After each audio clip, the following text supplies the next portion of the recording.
My first video this side गंगबस्सी। I hope आप सब सही होंगे। जैसा कि आप सबने थंबनेल में देख ही लिया होगा, मेरी India to Canada direct flight है जो कि कल रात में होने वाली है। नियर अबाउट 11 PM है। एंड मैं अपना इस वीडियो में आपको अपना एक्सपीरियंस शेयर करता जाऊँगा। एंड जो भी इंपॉर्टेंट चीज़ें होंगी मैं ट्राई करूँगा कि सब कुछ मैं डिटेल में इस व्लॉग में कवर करूँ। तो इन्जॉय करो एंड बने रहो मेरे से इस वीडियो में एंड तक। And guys one more point before proceeding further, ये मैंने अपने बैग्स पे ऐसे यूनिक आइडेंटिफायर लगा रखे हैं ताकि मेरा बैग मुझे दूर से पता चल जाए। इतने सारे बैग होते हैं तो पता नहीं चलता कई बार। तो आप भी जब ट्रैवल करो तो ऐसे ट्राई करो कि लगा के रखने के लिए। एंड सेकंड थिंग इज़ मैंने अपने बैग्स पे दोनों पे ऐसे कॉन्टैक्ट डिटेल्स लिख दी है ताकि अगर कुछ भी मिस हैपनिंग होती है तो मुझे डायरेक्टली वो कॉन्टैक्ट कर सकते हैं।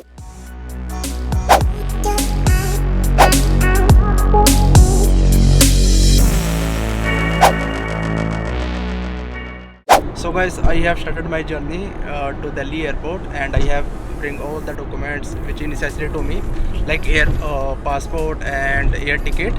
So make sure whenever you are going to in Delhi airport, then you also bring the same documents. It is very important for you. So मिलते हैं guys आपको।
Well, extremely sorry guys, I was unable to vlog much at Delhi airport because due to the less available time.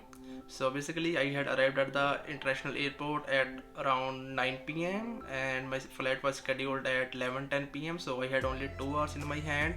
So I would definitely recommend you whenever you are traveling, so make sure कि आप 2 से 3 hour before आप airport पे entry ले लो because time मिल जाता है आपको, सब कुछ कंफर्टेबल हो जाएगा। So right now I'm going to share my experience, what documents I had shown at the Delhi airport and what formalities there was. So let's start it. So first of all, at the point of entry, basically at the airport gate, so there were 2 cops who requested me to show the passport and the air ticket. So then they had matched my face with the passport and he allowed me to go inside. So अंदर जाके I was looking for the Air Canada counter because my flight was Air Canada. So I saw there was huge queue in front of the Air Canada counter. So I was waiting for my turn. over there वहाँ पर गया तो उन्होंने and one more point before proceeding further, मेरे bags का weight 23.6 kg, that is 23.600 gram near about इतना था। And दोनों बैग्स के 23,500 से 24 के नियर अबाउट बीच, इसके बीच में था मेरे दोनों बैग्स का। एंड जो कैबिन बैग था मेरा वो नियर अबाउट 8 kg का था। सो मैं थोड़ा वरी था कि वो कुछ मुझे बोल लेंगे regarding the weight issue, but they didn't say anything to me. And उन्होंने तीनों बैग मेरे चेक करे and they had asked me कि आपको कैबिन बैग अपने हाथ में रखना है या फिर आपको साथ भेजना लगेज के साथ। सो मैंने अपने हाथ में ही रखा बिकॉज मेरे पास और भी मटेरियल था जो मुझे आफ्टर द वेट मुझे उसमें डालना था। So it's totally up to you. So अब बात करते हैं कि उन्होंने डॉक्यूमेंट्स, बोर्डिंग पास देने का टाइम क्या क्या डॉक्यूमेंट्स मेरे से मांगे। सो उन्होंने मेरे से अराइव कैन की रिसिप्ट मांगी।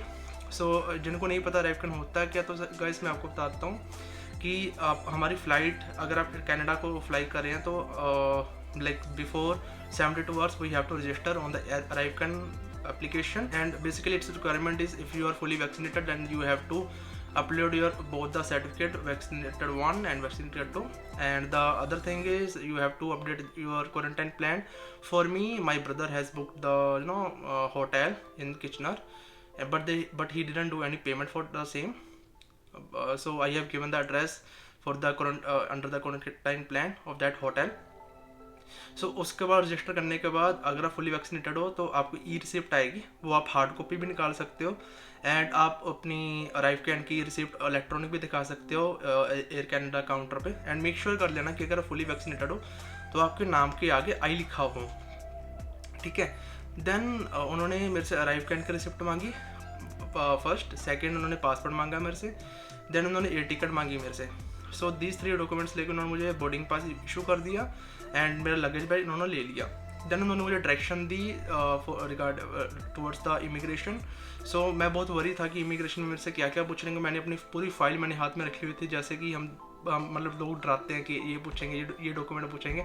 तो मेरे साथ आप बिलीव नहीं करो, कुछ भी नहीं पूछा। मैं इमिग्रेशन ऑफिस पर गया, उन्होंने अराइव कैन की रिसिप्ट मांगी, बोर्डिंग पास लिया, मेरा पासपोर्ट लिया, फेस मैच किया, उन्होंने मेरे पासपोर्ट पे सिग्नेचर किए एंड मुझे बोला कि आप सिक्योरिटी की तरफ जाओ। आई एम जस्ट शॉक्ड कि उन्होंने मेरे से कुछ भी नहीं पूछा।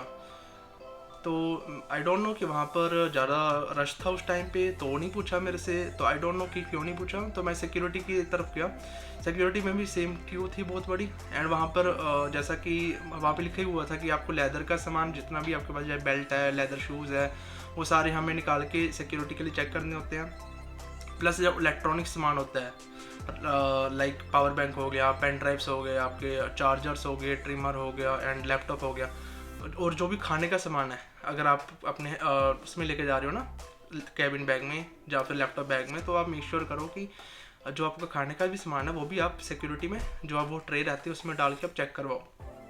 तो ये सब सिक्योरिटी मेरी सारी हो गई यहाँ तक, तो कोई इशू नहीं आया यहाँ पे।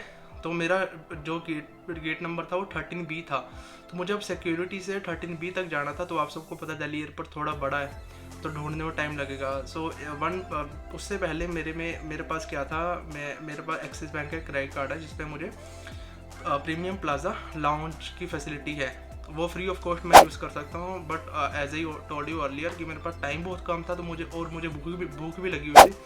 तो मैंने क्या किया, मेरे पास ओनली मैं 15 और 20 मिनट्स लेके चल रहा था मेरे।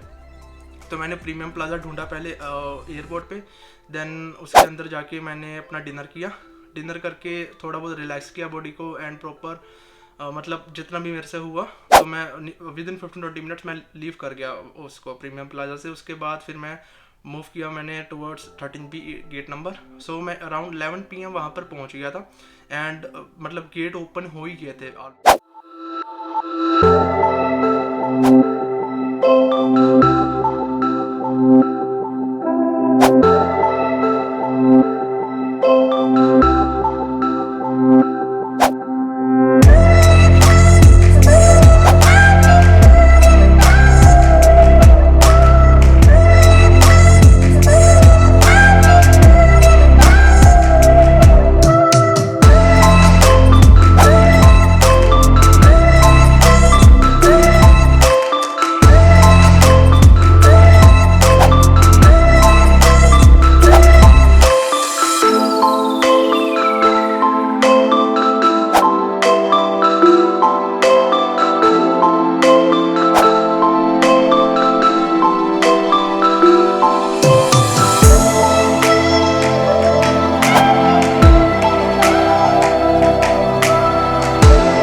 guys, finally I landed at Canada airport around 6:20 a.m. next day. So it was on time, so which was very good. So let's talk about first my flight experience. So guys, जैसे कि मैंने आपको पहले बताया कि मेरी air Canada की airlines से फ़्लाइट थी. सो अगर मैं एक शब्द में बोलूँ तो मेरी फ़्लाइट बहुत ही बढ़िया थी. फूड वॉज वेरी टेस्टी, बहुत ही ज़्यादा एक्सीलेंट था. और सबसे इम्पोर्टेंट बात बताता हूँ कि जहाँ पर उनकी किचन होती है वहाँ पर जाके मैंने मतलब पहले तो स्टार्टिंग में उन्होंने जो भी मुझे दिया मैंने वो कंज्यूम किया. जब रात हो गई, जब सब सो गए थे, तो मैंने किचन में गया. मैं थोड़ा हंग्री था, तो वहाँ पर जाके मैंने जो भी कैबिन क्रू थे उनको दोस्त बनाया. मतलब थोड़ी बहुत बात स्टार्ट करी.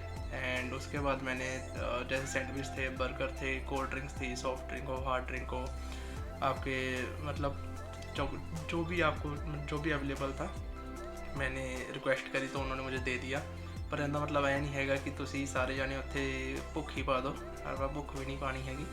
सो हिसाब के साथ ही मतलब जैसा आपको लगेगा.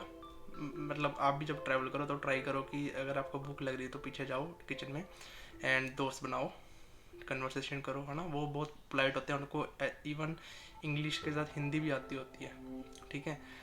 सो not a big deal. So आप भी ऐसे कर सकते हो. बहुत अच्छा एक्सपीरियंस था. सो ये तो था एयर कनाडा की बात. जब मैं लैंड हो गया वहाँ पे, सो फर्स्ट टाइम मैंने क्या किया, वाईफाई कनेक्ट किया. टोरंटो मेरा एयरपोर्ट था, तो मैंने वाईफाई कनेक्ट किया. बहुत इजी था वाईफाई कनेक्ट करना, कोई भी कर सकता है. सो आप भी कनेक्ट कर लो. उसके बाद जैसे मेरा ब्रदर मुझे लेने आ रहा था, सो आई कॉल्ड हिम एंड मैंने इन्फॉर्म किया कि मेरी फ़्लाइट लैंड हो गई है. सो डैट कि वो उस हिसाब से मुझे लेने के लिए आ जाए.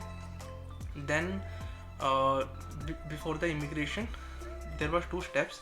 लाइक फर्स्ट ऑफ ऑल, जैसे हमारे इंडिया में ATM मशीन होती है, वैसे नंबर ऑफ़ मशीन्स लगी हुई थी वहाँ पर जाके मुझे अपना पासपोर्ट स्कैन किया मैंने. उस पर मेरी सारी डिटेल्स आ गई अराइव कैन की, जो मैंने इंडियन एयरपोर्ट पे दिखाई, सब कुछ आ गया उस पर. और उसने मशीन ने मेरी फ़ोटो ली एंड वहाँ पे लिखा हुआ था कि for how many days you are going to receive in Canada. So मैंने क्या किया, अपने वीज़ा पे देखा कि issue date and end date क्या था, और इंटरनेट पे इनका डिफरेंस निकाला. लोग कैलकुलेटर से देख रहे थे, तो मैंने इसमें से डिफरेंस निकाला, नेट पे डाली दोनों डेट्स. सो मेरे 760 बन रहे थे टोटल डेज, तो मैंने 760 लिख दिया. तो उसके बाद मुझे एक रिसिप्ट जनरेट हुई.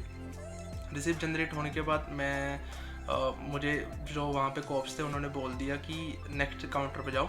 वहाँ पर जाके उसने 2-3 क्वेश्चन मेरे से पूछे. जो कॉप थे वहाँ पे, उन्होंने फर्स्ट ऑफ ऑल मेरे से पूछा कि आपका कोर्स का नाम क्या है, आप क्यों यहाँ पर पढ़ने आए हो, राइट. सो मैंने अप्रोप्रिएट आंसर किया. नेक्स्ट उसने मेरे से पूछा, do you have any food in your luggage और cabin bag. So I said yes, I have biscuit and namkeen. So then उन्होंने मतलब ये क्वेश्चन सबसे पूछा जितने मेरे साथ थे कि डू यू हैव प्योर देसी घी और pure ghee. So I have confirmed from the cop that you are talking about the dairy product. Then she said yes. So I answered no, I didn't have anything related to dairy. So she has given me one slip and she has marked stamp on my passport and mentioned the date. And उसके बाद मेरे को immigration की तरफ भेज दिया गया. Immigration में मेरे से लेटर ऑफ इंट्रोडक्शन मांगा, जिसको हम स्टडी परमिट भी बोलते हैं. दैन उसके बाद जो कि GCK में अवेलेबल होता है. सो उसमें 5-10 मिनट मेरे को लगे, वेट करना पड़ा मेरे को. देन उन्होंने मुझे study permit and work permit दोनों दे दिए. एंड उन्होंने मेरे को बोला कि आप अपना नाम अच्छे से देख लो एंड डेट ऑफ बर्थ देख लो. तो ये फिर उसके बाद मुझे उन्होंने भेज दिया. बस यही था कनाडा एयरपोर्ट पे. तो मैंने अपना लगेज कलेक्ट किया फ्रॉम द बेल्ट. एंड वहाँ पे बेसिकली 2 बेल्ट थी, तो मेरा एक बैग एक बेल्ट पे था, दूसरे वाला दूसरे पे था. तो ऐसे मैंने बैग कलेक्ट किए, तो जब तक मेरा ब्रदर बाहर आ गया. So hello guys, I have just forgotten to add one point regarding the RT-PCR.